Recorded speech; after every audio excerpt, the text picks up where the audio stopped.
Rock Tozer backstage at Kingdom Bound 2016, day 2. And look who we have, it's Laura Story. Hey! So Laura, you and I have talked on the phone a couple of times. We have. 2011, when Blessings was huge, became our #1 song of the year. Wow. And more recently about your book, When God Doesn't Fix It, which I thought was great, by the way. Oh, thanks so much. So your husband, Martin, I have to ask you, and I know you get this all the time, but how is he doing? How's he feeling? How are things going in that respect? He is doing well. I am here with my oldest, my 3-year-old, and the twin 1-year-olds are back at home with the rest of the family. So, but he's doing really well. He's working part-time, which is a big deal for him after he had brain surgery about 10 years ago. And so slow recovery. But, God has been so faithful to us, not just in healing in some ways, but the ways that God hasn't healed.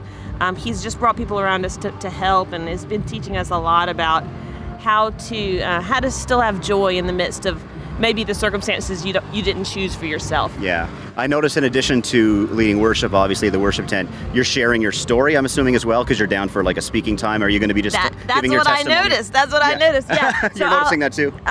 Whenever I speak, I tell a little bit of our story, but really the main focus is on the truths from Scripture that really got us through the hard times. And so that's what I'll be sharing. And I'm always just so thankful when anyone ever asks me to share. I just love to do it. Yeah.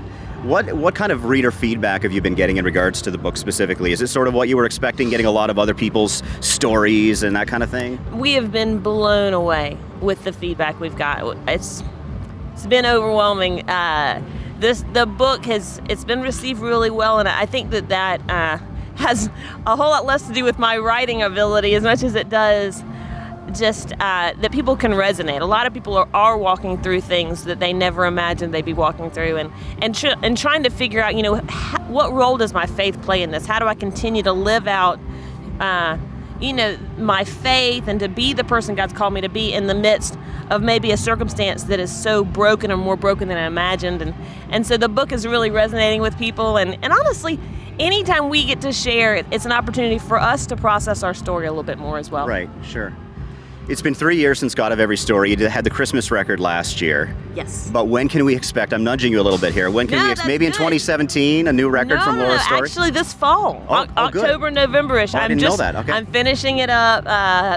We've gotten a lot of help from just some amazing writers, friends. Mac Powell joined me on one of the songs. Oh, nice. And a lot going on, just finishing that up. So yeah. We're really hoping by October or November it'll be. And do you know what the first out. Radio single is going to be, or which song are you really excited about on this new project? There's a song called Open Hands. That's the one that Mac's singing with me. And it just talks about that really the posture of worship. You don't ever see anyone worshiping like this. The posture of worship really is having open hands and saying, God, my life is yours, and not holding back any portion of our lives, but really saying that the truest act of worship is the surrender of your life. Okay, 2 more quick ones. Your favorite? Who's your favorite author? My favorite author.